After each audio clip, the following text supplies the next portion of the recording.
अस्सलाम वालेकुम विद्यार्थी मित्रांनो, तुमचं माझी Marathi for Urdu medium school या यूट्यूब चॅनलवर पुन्हा मनपूर्वक स्वागत आहे। विद्यार्थी मित्रांनो, आज आपण इयत्ता 9व्या वर्गाचे पाठ 9 संत कबीर या पाठाचे आपण या व्हिडिओमध्ये इंशाअल्लाह ताला संपूर्ण स्पष्टीकरण बघणार आहोत।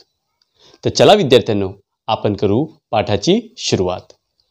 पाठ की शुरुआत करने से पहले बच्चों, मैं आपको एक दोहा सुनाना चाहूँगा। गुरु गोविंद दोहु खड़े काके लागू पाए, बलिहारी गुरु आपनो गोविंद जियो बताए। तो कवि कहते हैं कि मेरे समक्ष, मेरे सामने गुरु और गोविंद यानी ईश्वर दोनों खड़े हैं। अब मेरे सामने ये प्रश्न है कि मैं सबसे पहले किसे नमन करूं, किसे प्रणाम करूं। तो संत कबीर कहते हैं, हे गुरु, मैं आपको प्रथम नमन करूंगा, क्योंकि मुझे ईश्वर से, परमेश्वर से आपने ही मिलाया है। तो देखिए बच्चों, कितने महान विचार वाले संत कबीर थे। तो ऐसे ही एक संत, महान संत कबीर के जीवनी पे आधारित पाठ संत कबीर आपण या पाठामध्ये अध्ययन करणार आहोत। चला मग पाठाची आपण सुरुवात करू। सबसे पहले हम लोग अपनी अपनी मराठी की किताबें और एक एक पेंसिल निकाल लेंगे, ताकि जब आपको सर पाठ का स्पष्टीकरण समझाए और कुछ कठिन शब्दों के शब्दार्थ बताए तो आप लोग उसे पेंसिल से नोट कर लेंगे।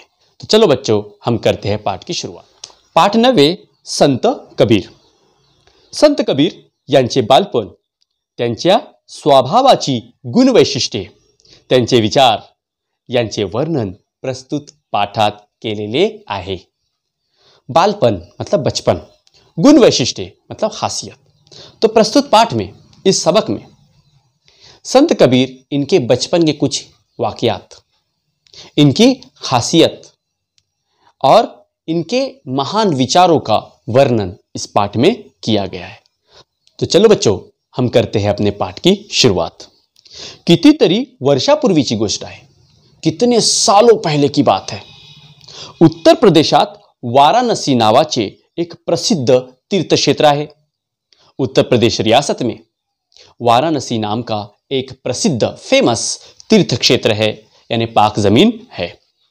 तिथे नीरू नावाचा एक विणकर राहत होता। विणकर मतलब वीविंग करने वाला या बुनने वाला, वीवर जिसे कहेंगे हम अंग्रेजी में, या बुनकर। तो उस शहर में, वाराणसी शहर में नीरू नाम का एक बुनकर रहता था। तो मोठा कष्टाळू व सदाचारी होता। कष्टारू मतलब मेहनतकश, और सदाचारी मतलब बहुत नेक इखलाक वाला। और नीरू बहुत ही मेहनती, मतलब कष्टारू थे और उनके बहुत ही नेक इखलाक थे।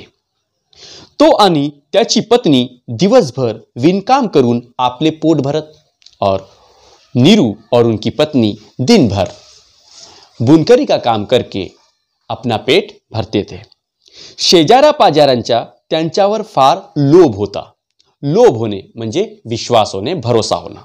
और शेजारी पाजारी मतलब पड़ोस, आस पड़ोस के। तो आस पड़ोस के लोगों का उन दोनों पे बहुत ज़्यादा भरोसा था। त्यांना मूल बाळ नव्हते, लेकिन उन्हें कोई मूल बाळ मतलब औलाद नहीं थी। Second paragraph.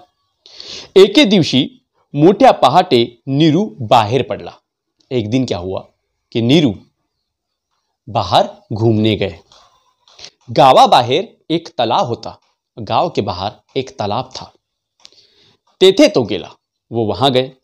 इतक्यात त्याला लहान मुलाचे रडणे ऐकू आले। लहान मूल मतलब छोटा सा बच्चा।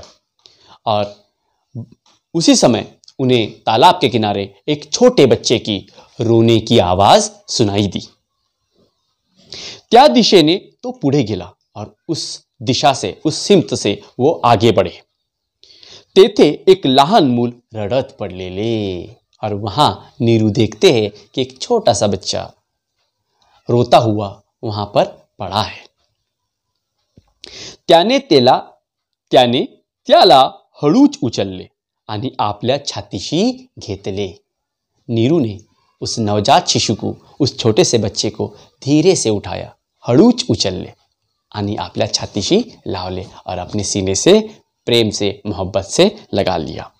मूल रडायचे थांबले. हाँ देखिए, और बच्चे ने रोना बंद कर दिया.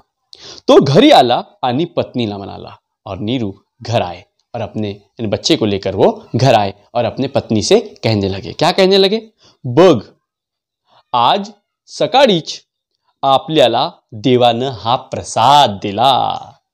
और वो कहने लगे, देख, आज सुबह ही, सकाळी मतलब सुबह ही, ईश्वर ने, अल्लाह ने हमें ये प्रसाद दिया है, हमें ये तबरुक दिया है.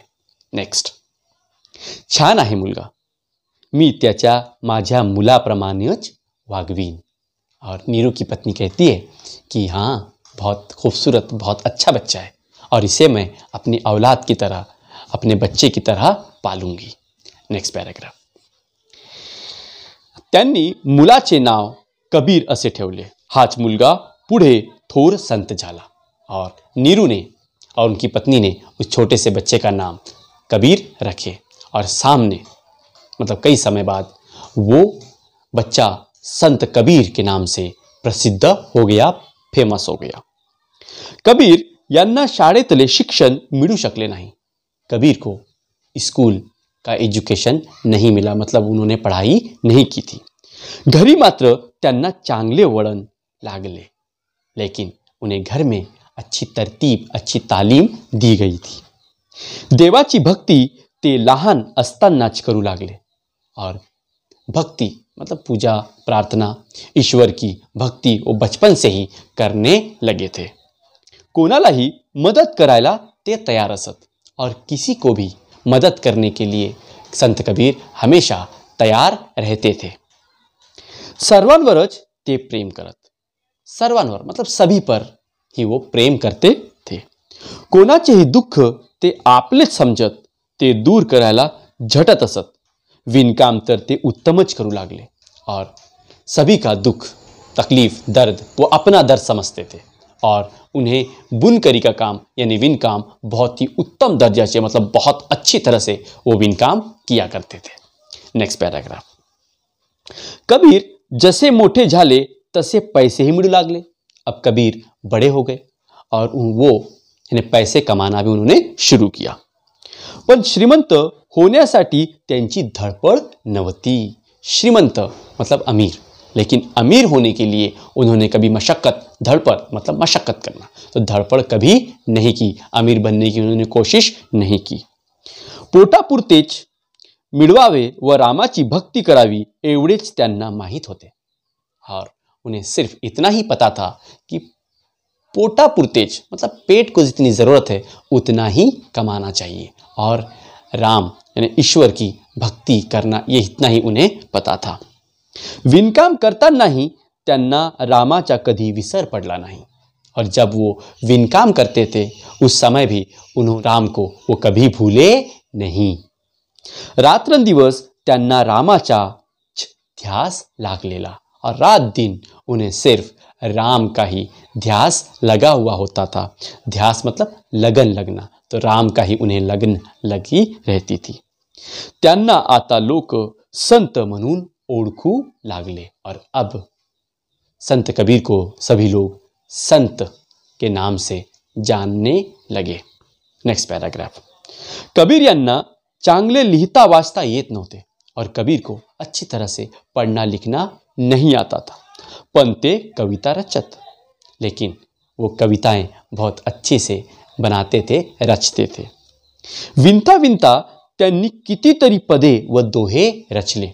और बुनकरी का काम करते करते उन्होंने कितने सारे पदे मतलब कि बहुत सारे अशार और दोहे मतलब 2 लाइन की पंक्तियाँ, 2 लाइन की कविता का उन्होंने कई पदे और दोहे की रचना उन्होंने की.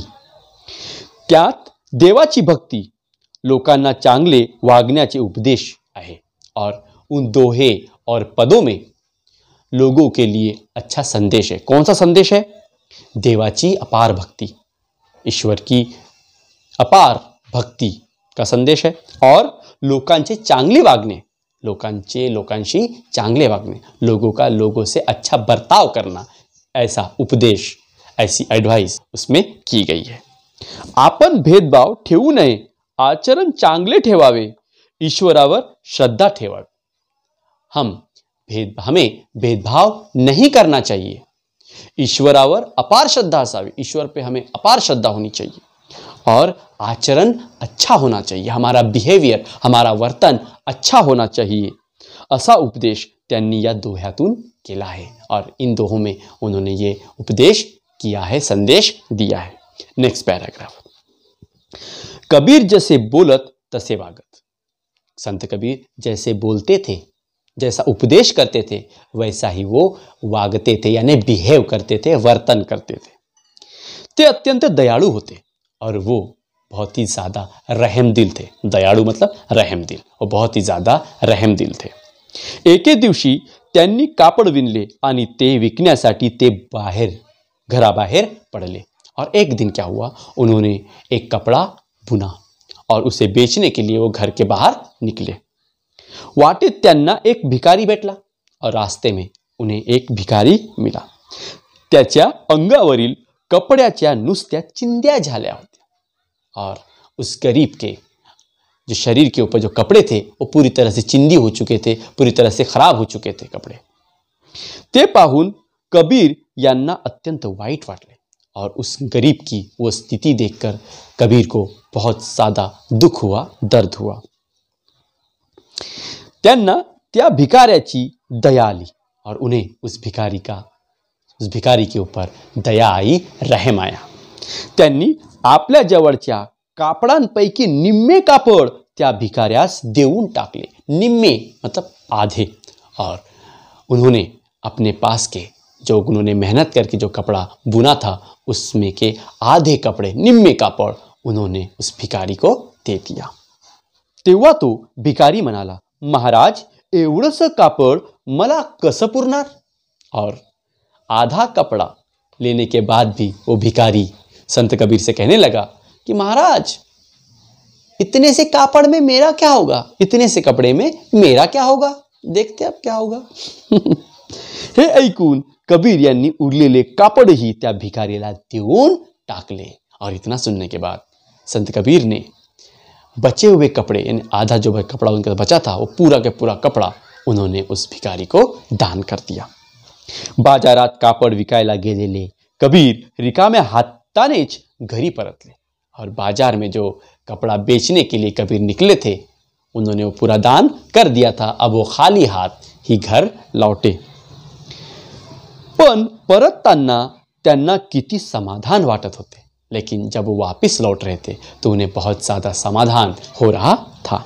नेक्स्ट, एकदा ते गंगेच्या तीरावर गेले और एक बार क्या होता हो, गंगा नदी के किनारे, तीरावर मतलब किनारे पर गए। तेथे एक मठ होता, मठ मतलब मुसाफिर खाना, और वहाँ पे एक मुसाफिर खाना था। कबीर त्या मठात गेले और संत कबीर उस मठ में गए। तेथे एक स्त्री वैराग्यांच्या भिक्षापात्रात दूध वाढत होती और त्या मठामध्ये एक स्त्री वैराग्यांच्या भिक्षापात्रामध्ये काही खाद्यपदार्थ वाटत होती। वैरागी मतलब साधु लोग, और भिक्षा पात्र मतलब जिस बर्तन में भिक्षा मांगते हैं, दान मांगते हैं, वो बर्तन, उसे कहते हैं भिक्षा पात्र। तो संत कबीर जब उस मठ में पहुंचे तो वो देखते हैं कि एक स्त्री, एक औरत साधुओं को, वैरागियों को उनके भिक्षा पात्र में खाने की चीज बांट रही है। और क्या बांट रही है उसमें? वो दूध बांट रही है। कबीर यांनीही एका पात्रात दूध दिले और कबीर को भी उस स्त्री ने उस बर्तन में दूध दे दी। सर्व वैराग्यांनी दूध पिऊन आपापली पात्रे रिकामी केली और सभी साधुओं ने, सभी वैरागियों ने वो दूध पीकर अपनी अपनी भूख शांत की। कबीर यांचे पात्र जसेच्या तसे काठोकाठ भरलेले होते, लेकिन कबीर का पात्र मतलब बर्तन जैसा कि वैसा सीख से सीख पूरा तरह से भरा हुआ था। कबीर ने वो दूध पिया नहीं। अब क्यों नहीं पिया वो हम देखेंगे। ते पाहून तिने कबीर यांना विचारले, महाराज आपण दूध का घेतलं नाही? और जब उस स्त्री ने देखा कि संत कबीर इन्होंने वो दूध नहीं पिया है और वो बर्तन दूध से भरा हुआ है, तो वो देखने के बाद वो स्त्री कबीर से पूछने लगी। क्या पूछती है? महाराज आपण दूध का घेतले नाही? कि महाराज आपने दूध क्यों नहीं पिया? संत कबीर कहते हैं, त्यावर कबीर म्हणाले, तो पहा मठाबाहेर एक आंधळा बसला है। तो स्त्री को कबीर कहने लगे, तो पहा, वो देखिए मठ के बाहर एक आंधळा मतलब अंधा इंसान बैठा हुआ है। उपाशी आहे तो, और वो उपाशी है मतलब भूखा है। त्याला या दुधाची अधिक गरज आहे और उसे इस दूध की ज्यादा जरूरत है। साधू काय आणि आंधळा काय, राम काय आणि रहीम काय, सारे एकच आहेत। आपण सारे एकच ईश्वराची लेकरे आहोत। और संत कबीर उस स्त्री को कहने लगे कि उस दूध की मुझसे ज्यादा उस भिखारी को जरूरत है, क्योंकि वो भूखा है। और वो कहने लगे, साधु काय आणि आंधळा काय, कि साधु क्या और अंधा क्या, राम क्या और रहीम क्या, हम सब एक ही ईश्वर की संतान है, हम सब एक ही अल्लाह के बंदे हैं, हम कुछ अलग नहीं हैं। भाव तेथेच देव असतो। और कबीर कहने लगे, भाव तेथेच देव असतो, कि जहां सच्चे मन की भक्ति होती है, सच्चे मन से इबादत की जाती है, वहीं पे ही ईश्वर पाया जाता है। आपण मनापासून भक्ति केली तर ईश्वर प्रसन्न होतो। और हम अगर मन से दिल से अगर हमने प्रार्थना की है, इबादत की है, तो तभी ईश्वर प्रसन्न होता है। चांगले काम हाती घ्यावे व ते उत्तम प्रकारे करावे, सर्वांवर प्रेम करावे। और संत कबीर कहने लगे कि कोई भी काम अगर हमने हाथ में लिए है तो उसे उत्तम रीत्या मतलब बहुत अच्छी तरीके से हमने पूरा करना चाहिए। सर्वांवर प्रेम करावे, और सभी पर हमने प्रेम करना चाहिए, मोहब्बत करना चाहिए, खरे बोलावे और हमेशा सच बोलना चाहिए। असे ते नेहमी म्हणत, ऐसे वो हमेशा कहा करते थे। तो इस तरह से बच्चों ये पाठ हमारा समाप्त होता है। तो हमने देखे कि इस पाठ में संत कबीर इन्होंने ये संदेश दिया है। संत कबीर की जीवनी से हमें सीखने को मिलता है कि हमने कभी किसी इंसान में भेदभाव नहीं करना चाहिए। सब राम रहीम, सब हम एक ही ईश्वर के बंदे हैं, और सब हम सभी ने मिलजुल के रहना चाहिए। इसीलिए ही उन्हें संत कहा जाता है।